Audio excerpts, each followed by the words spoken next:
तो बच्चा party next question, question number 33। Question number 33 में क्या है, सबसे पहले आपको ये क्वेश्चन समझना है कि एक पार्टिकल दे रखा है और एक पार्टिकल यूनिफॉर्म इलेक्ट्रिक फील्ड में इंटर करता है। और जब बात यूनिफॉर्म इलेक्ट्रिक फील्ड की है, मतलब दो प्लेट यहाँ पर क्वेश्चन में बोल रखा है कि यूनिफॉर्म इलेक्ट्रिक फील्ड है, मतलब दो प्लेट आपके सामने हैं, एक पॉजिटिव और एक नेगेटिव। तो अगर इलेक्ट्रॉन उस पार्टिकल पे जो चार्ज दे रखा है वो माइनस का चार्ज है, और तो आपको पता होगा किधर डिफ्लेक्ट करने वाला है, वो पॉजिटिव चार्ज की तरफ क्या करेगा, डिफ्लेक्ट करेगा। ठीक है, अगर ये पॉजिटिव चार्ज की तरफ डिफ्लेक्ट करेगा तो कितना डिफ्लेक्शन होगा, उसकी वैल्यू क्या होगी, है ना। तो वो वैल्यू किसके इक्वल होनी चाहिए, वो यहाँ पर लिख रखा है QEL² तो ये है आपकी जो वैल्यू होगी किसकी, बाई मतलब वर्टिकल डिफ्लेक्शन आपको शो करना है, तो उसकी वैल्यू इसके इक्वल होनी चाहिए। ये शो करना है, ये प्रूफ करना है इस क्वेश्चन में। तो ये है क्वेश्चन नंबर 33। तो पहले पढ़ के देख लेते क्वेश्चन में, जो मैंने बोला वही लिखा हुआ है कि आप पार्टिकल, मतलब एक पार्टिकल जिसका मास कितना दे रखा है m, और उस पर चार्ज दे रखा है -q, इंटर करता है region between the charge plate, है ना।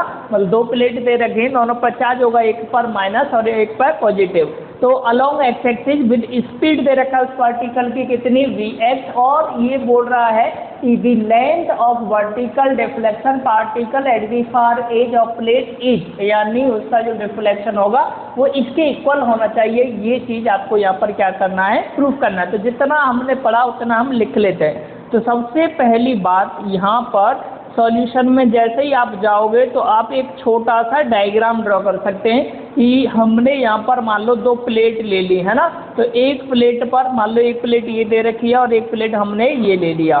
अब यहाँ पर एक बात आप याद रखना कि हमने दो प्लेट जो ली हैं, अब वहाँ पर एक पार्टिकल लिया और उस पार्टिकल पर जो मास है वो मैं मान लेता हूँ, मास मान लो अज्यूम कर लिया हमने, कितना दे रखा है, m दे रखा है, ये पार्टिकल पर मास है। और इस पर जो चार्ज दे रखा है वो चार्ज कितना दे रखा है, -q चार्ज है। अब ये इनिशियली क्या करता है, एक्स एक्सिस की तरफ मूव करता है ना, ये इसकी पोजीशन होगी। अब ये ऐसे क्या कर रहा है, मान लो मूव कर रहा है, उस समय पर इसकी जो स्पीड है वो जितनी दे रखी है, vx। क्लियर है। अब यहाँ पर जब दो प्लेट दे रखी है, यूनिफॉर्म इलेक्ट्रिक फील्ड वाला केस है, तो मैं यहाँ पर बोल देता हूँ कि यहाँ पर जो चार्ज होगा वो हमने लिख लिया कि यहाँ पर जो चार्ज है वो मान लेते हैं माइनस, इस प्लेट पर नेगेटिव चार्ज दे रखा है और इस प्लेट पर कैसा चार्ज दे रखा है, हमें पॉजिटिव चार्ज है। चाहे चाहो तो इसको ऊपर की तरफ भी ड्रॉ कर सकते हैं, जैसे मैंने मान लो यहाँ पर क्या कर लिया, ऊपर की तरफ चार्ज को यहाँ प्लेस कर लिया। क्लियर है, ये याद रखना है ना। अब ये अगर माइनस चार्ज है तो ये किधर डिफ्लेक्ट होगा, इसकी तरफ। तो यहाँ पर वही काम हम कर लेते हैं कि ये चार्ज इस तरह से डिफ्लेक्ट हो जाता है, ये है ना।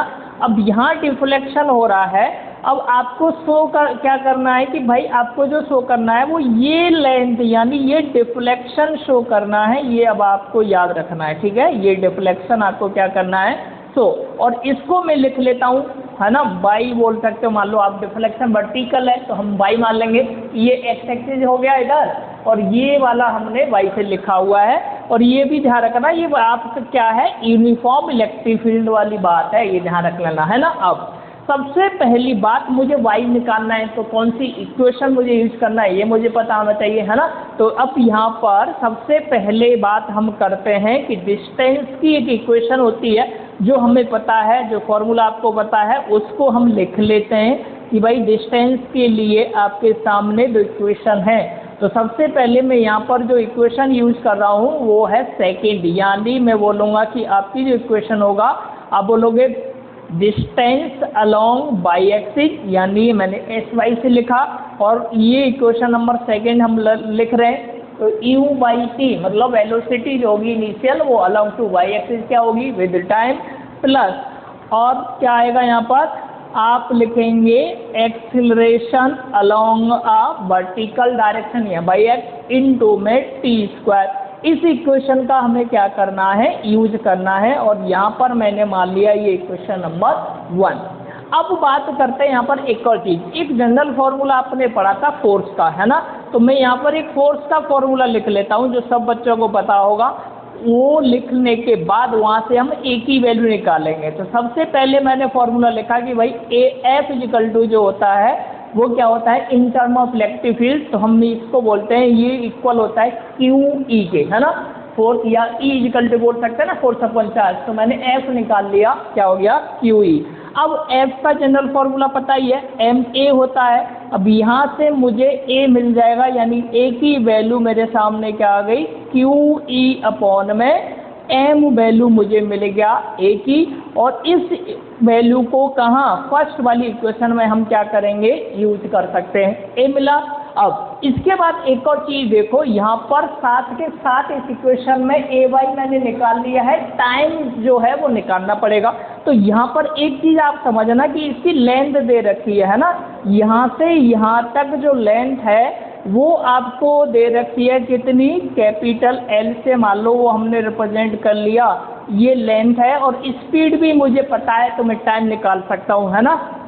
तो हम यहाँ पर लिख सकते हैं दोबारा कि हमें जो फॉर्मूला पता है उसका यूज कर लो आप, है ना। कौन सा वाला फॉर्मूला आप यूज करोगे बताओ, डिस्टेंस टाइम वाला।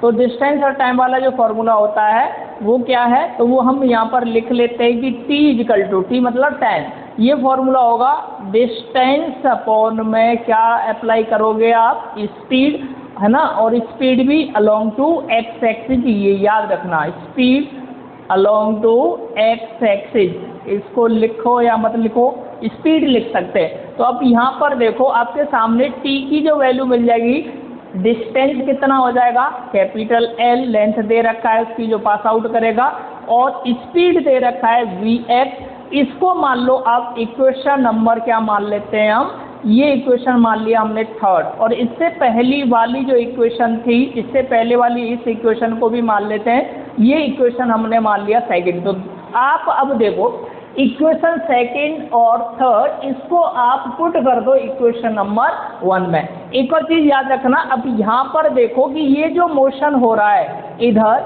ये मोशन इनिशियल लेवल पर एक्स एक्सिस की तरफ है, वाई की तरफ तो है नहीं। तो यहाँ से मैं बोल सकता हूँ कि जो यू वाई होगा मतलब डाउनवर्ड डायरेक्शन में, वो तो जीरो होगा, वो होगा ही नहीं यहाँ पर, है ना। तो यहाँ पर एक और चीज़ आप कह सकते हो कि जो वेलोसिटी होगी, तो मैं यहाँ पर लिखूंगा वेलोसिटी ऑफ पार्टिकल, है ना, वेलोसिटी ऑफ पार्टिकल अलोंग किधर, अलोंग बाई एक्सिस। तो ये हो जाएगा बच्चा पार्टी क्या जीरो, यानी यू वाई की वैल्यू हमेशा यहाँ पर क्या लेनी है जीरो लेना है, क्लियर। अब इस वैल्यू को पुट कर दो फर्स्ट इक्वेशन में। तो फर्स्ट इक्वेशन थी क्या, तो मैं यहाँ लिख लेता हूँ एस वाई इजिकल टू, मैंने लिखा यू वाई इंटू में T plus half A by into में यहाँ पर क्या था टी स्क्वायर। तो एस वाई को तो मैंने बाई से लिखा है तो मैं बाई पुट कर सकता हूँ, यू वाई की वैल्यू मैंने जीरो बोल दिया।